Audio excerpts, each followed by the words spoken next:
Hello student, how are you. Welcome back to online classes by Sunrise School. बेटा, आपका जो 7th class का lesson next है, third lesson हम start करेंगे। सेकंड लेसन जो था आपका वो था आपका एम्पायर के बारे में, न्यू किंगडम्स जो इम्ब्रेज हुए यानी उदय हुए उस समय में, उसके बारे में। आज हम पढ़ेंगे दिल्ली सल्तनत, जो दिल्ली की सल्तनत है उसके बारे में, यानी नए राज्य बने, राजधानियाँ बनी। अब फिर दिल्ली में कैसे नई नई राजा आए, कौन कौन से वंश आए जिन्होंने शासन किया, तो पूरा दिल्ली का इतिहास हम पढ़ेंगे, गुलाम वंश से लेकर के आपके मुग़ल वंश जो लास्ट शासक रहा था भारत का दिल्ली के अंदर, उनके बारे में। उसके बाद तो अंग्रेज़ों का अधिकार हो गया था। तो देखिए, दिल्ली सल्तनत के बारे में हम पढ़ेंगे। इसमें आपको बताया गया है, सबसे पहले जो हैं बलबन भारत आए थे, जो यहाँ के सुल्तान बने 1266 में। उसके बाद तैमूर शासक आए, जिन्होंने भारत में तैमूर शासन चला। उसके बाद दिल्ली सल्तनत जो है लोधीज़ के अंडर में आ गई, लोधी वंश के राजाओं के अंडर में। फिर ऐबक ने शासन किया।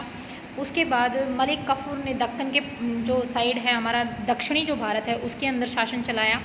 फिर लास्ट में मोहम्मद बिन तुगलक जो है वो दिल्ली का सुल्तान बना। तो दिल्ली की सल्तनत के बारे में ये पूरा है। तो देखिए, वर्ड टू नो में सबसे पहले है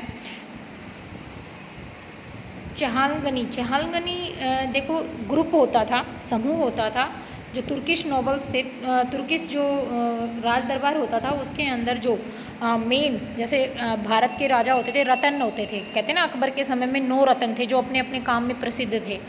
जैसे तानसेन गाने में था, बीरबल बुद्धिमत्ता में, सलाह देने में था, टोडरमल जी उनके वित्त मंत्रालय को देखते थे। ऐसे ही तुर्किशों के जो इकट्ठा 40 लोगों का समूह बनाया जाता था, जो किसी न किसी काम में बहुत ज़्यादा सक्षम होते थे, योग्य होते थे और अच्छे से निपुणता से उसे संभालते थे। तो उसके जो समूह को है उसे क्या कहा जाता था? चहालगनी कहा जाता था। कॉमोमोरेट होता है किसी भी एक्शन को, घटना को, इवेंट को, पास्ट में जो घटित हुई हो उसको दोबारा से याद करना। To remind people of an important event from the past, लोगों को याद करवाना जो पास्ट में कोई घटना घटित हुई हो, विथ ए स्पेशल एक्शन और ऑब्जेक्ट, किसी विशेष कार्य से या किसी विशेष वस्तु के द्वारा। सजीदा जो है एक सिस्टम होता है जिसमें पर्सन जो है घुटनों पर बैठकर ग्राउंड को टच करता है और अपने माथे को झुकाता है सुल्तान की सम्मान में। जैसे आपने देखा होगा, नॉर्मली मुस्लिम जो कम्युनिटी होती है नमाज वगैरह जो अदा करती है उसमें इस तरह का यूज़ होता है। और सल्तनत आपको पता ही है, सल्तनत का मतलब है जिस राजा का जहाँ तक शासन फैला हुआ है वो क्या कहलाएगी? सल्तनत कहलाएगी। तो देखिए, आपका दिल्ली सल्तनत का हम थोड़ा सा आज रीड कर लेते हैं। इसमें Mohammad Ghori defeat Prithviraj Chauhan in the second battle of Tarain in 1192। Mohammad Ghori ने पृथ्वीराज चौहान को दूसरी तराइन की जो लड़ाई थी 1192 में जो हुई थी उसमें हरा दिया। The result of the battle was the beginning of the Afghan Turkish rule in India. और इसका नतीजा ये निकला कि भारत के अंदर जो है अफगान और तुर्किश साम्राज्य की नींव रखी गई। The Afghan Turkish rule last for 15 year. और अफगान और तुर्किश जो शासन है भारत में लगभग 15 वर्षों तक चला। However, the successor of Muhammad Ghori assumed power in 1206 and ruled India successfully till 1526। हालांकि जो मोहम्मद गौरी के द्वारा छोड़े गए उसके गवर्नर वगैरह थे, उन्होंने भारत में उनको ही राजा बना करके वो चला गया था, सौंप करके अपना साम्राज्य। तो उन्होंने 1206 से 1526 तक भारत के अंदर शासन चलाया। Since this ruler called themselves as sultan. और ये जो रूलर्स थे, जो ये शासक उसके द्वारा इस समय में छोड़े गए थे, उन्हें सुल्तान कहा जाता था। This period in the history of India is called as a सल्तनत पीरियड। और इसी समय को भारतीय जो इतिहास है उस समय में क्या कहा जाता था? सल्तनत काल कहा जाता था। तो यहाँ तक देखिए आगे।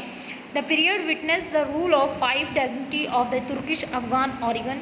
जो ये समय है, विटनेस मानी गवाह है, उस समय का जो 5 वंश के अलग अलग शासक यहाँ तुर्क और अफगान से यहाँ आए, जो वास्तव में रहने वाले तुर्क या अफगान के थे और यहाँ पर साम्राज्य को चलाया। These dynasties are describe below. इनका हम नीचे एक एक करके वर्णन करेंगे, पूरा डिटेल में पढ़ेंगे। द स्लेव डायनेस्टी, जो दास या गुलाम वंश कह सकते हो या दास कह सकते हो, क्योंकि जो ये थे, ये तुर्किश जो शासक था उसके गुलाम थे, यानी उसके अंडर में काम करते थे। इन्होंने यहाँ पर भारत में अपना साम्राज्य बनाया, यहाँ के राजा बने, तो इनको गुलाम वंश से ही माना जाता है। The Turkish ruler depend heavily on special chosen slave who were train to excel in both military and intellectual sphere. Turkish जो शासक थे वो बहुत डिपेंड करते थे, आधारित रहते थे उन लोगों पर, उन गुलामों पर जो बहुत अच्छी तरह से ट्रेंड थे, कुशल थे, युद्ध में भी, अपनी सेना को संभालने में भी और राजनीति में भी, यानी कैसे किस जगह पर कैसे किस स्थिति से निपटा जाए, इस काम में भी वो कुशल होते थे। These slaves often rose up political and militrical ladder to become ruler of their land. और यही दासों को बड़ा अच्छा अवसर मिल जाता था, क्योंकि उन्हें राजनीति और सेना दोनों की बड़ी अच्छी समझ होती थी, तो उनके लिए सीढ़ी का काम करता था, जो भूमि उसका राजा जीतता था वहाँ पर शासन चलाने के लिए। The destiny established bye Aibak, और ये स्लेव जो डेस्टिनी थी, यानी जो गुलाम वंश था, उसकी नींव जो है ऐबक ने रखी थी। तो यहाँ तक ये लेसन आज आपको 7th क्लास वालों को रीड करना है, साथ में जो क्वेश्चन लॉन्ग मैं भेजूँगी वो राइट करने हैं। आपका आज का ये वर्क है। Thank you.